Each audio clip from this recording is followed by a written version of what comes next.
మీరు 90s kids కి cricket లో మీ బిగ్గెస్ట్ హార్ట్ బ్రేక్ ఏంటి అని అడిగితే నాకు తెలిసి సగానికి పైగా 2003 ODI వరల్డ్ కప్ ఫైనల్ అని చెప్తారు. నిజానికి ఫైనల్ ఒక nightmare. Prime Australian team ఫైనల్లో వన్ సైడ్ గేమ్ చేసేశారు. మన వాళ్ళు 8 బౌలర్స్ ని యూజ్ చేశారు, కానీ కేవలం 2 వికెట్స్ మాత్రమే తీయగలిగాం. They were ruthless on that day.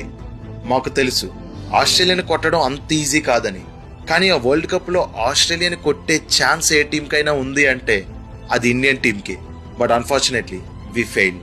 300+ కొడితేనే కష్టం అనుకునే రోజుల్లో ఫైనల్లో 359 రన్స్ కొట్టారు. సెహ్వాగ్ తప్ప మిగతా బ్యాటర్స్ అందరూ ఫెయిల్ అయ్యారు. 125 రన్స్ భారీ తేడాతో ఓడిపోయాం. ఈ ఫైనల్ తర్వాత ఒక నెల రోజుల వరకు అదే డిప్రెషన్. అఫ్ కోర్స్ ఇప్పటికీ అదే ఉందనుకోండి. మేబీ మాకు హార్ట్ బ్రేక్ అంటే ఏంటో తెలిసింది ఈ ఫైనల్ వల్లేనేమో.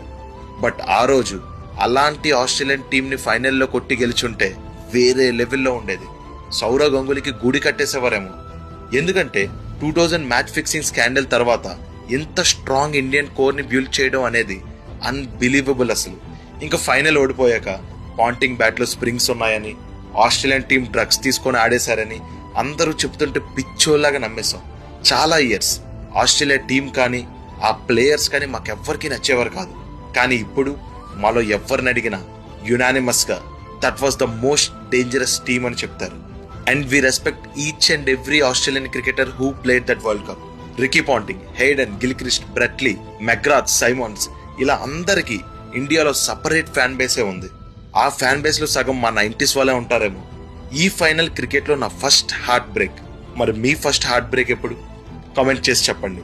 అలానే మీరు 2003 వరల్డ్ కప్ ఫైనల్ లైవ్ చూసుంటే మీ రియాక్షన్ కామెంట్ చేసి చెప్పండి.